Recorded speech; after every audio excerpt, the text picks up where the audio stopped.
conceptual perspective to things. People talk about it as elements, success, all of the elements.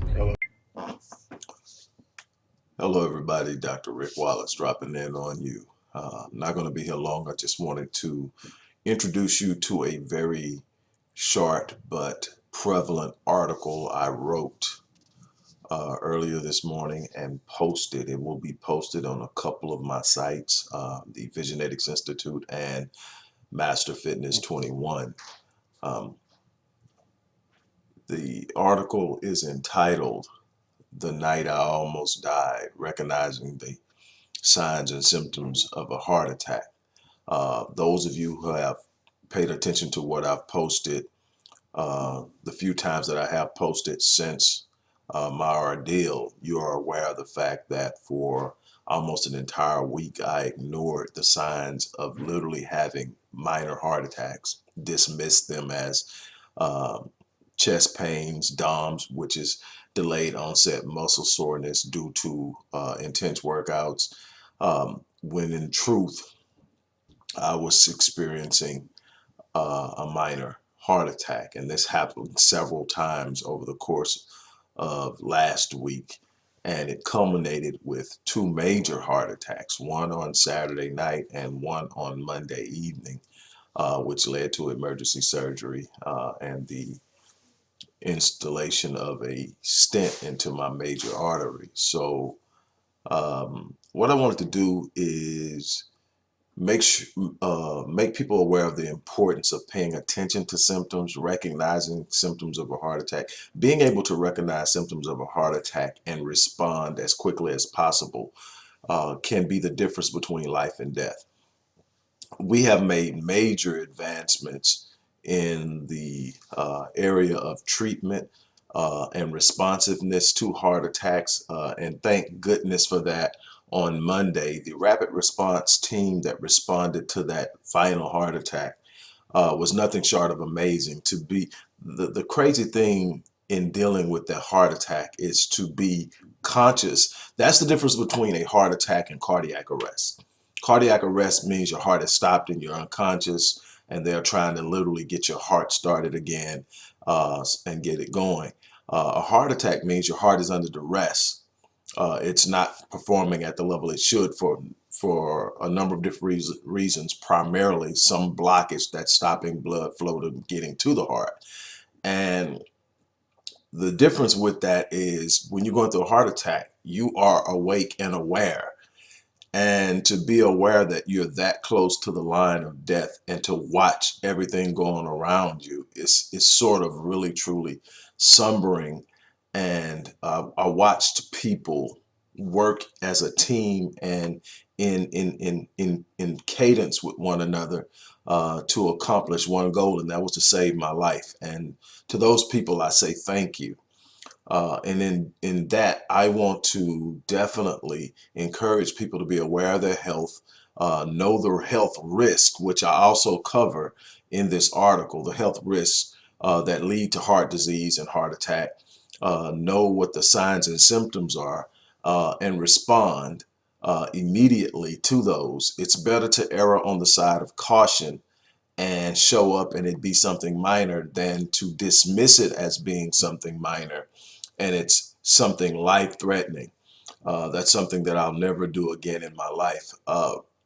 So uh, in the description box, you're going to see a link that will take you to the article. Read it, share it, um, and really take time to talk to family members about the risks. Heart disease is the number one killer of people around the world. It is the number one killer of people in America. And I think we, in a time where we're focusing on a virus like um COVID-19, coronavirus, that has killed a total or infected a total of 39 people in the United States, where heart disease is killing over 600,000 a year. I think we need to really truly take a look at it.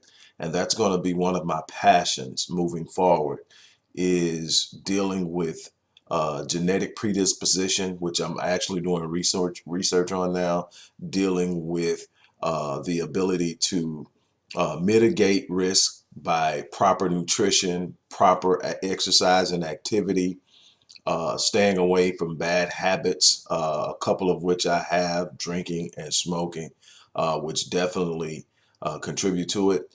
Um, I don't drink a lot or smoke a lot. I smoke cigars, and I smoke maybe a quart of a cigar a week, but um, it is what it is. Obviously, someone who smokes on a more consistent basis is going to be at a higher risk. Someone who drinks on a more consistent basis is going to be at a higher risk. And all of those things are things you need to be aware of so that you can monitor that. How much red meat you eat, um, how much monounsaturated fat you consume, and all of these things, how high your LCD cholesterol levels are. All of these things are things that contribute to the increased risk of having a heart attack or developing ischemic or coronary heart disease. And so what we want to do is we want to educate ourselves and understand what's at risk so that we can work against it. And so that's what I'm encouraging everyone to do. So after watching this, click the link, read the article. It's not that long, but it is informative and it provides a lot of reference so that you can gain an understanding. Please leave your comments. Please share it. Please check back in. I'm going to be talking about this a lot. I'm going to be pushing you to be more health conscious and aware of your own health situations. That's going to be something that's just simply a new part of how I approach it. I've always been there, but it's always been in the background. I'm bringing it out in front because that's a way that we can empower ourselves. On that note, I'm checking out. You guys have an unbelievable day.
Here I come, ready or not. Frank Ocean make this record hot. From a conceptual Jay sounded better than Jay. perspective, people talk Real about talk, it as I how ain't to be throwing shots. successful. Careful who you leave clueless.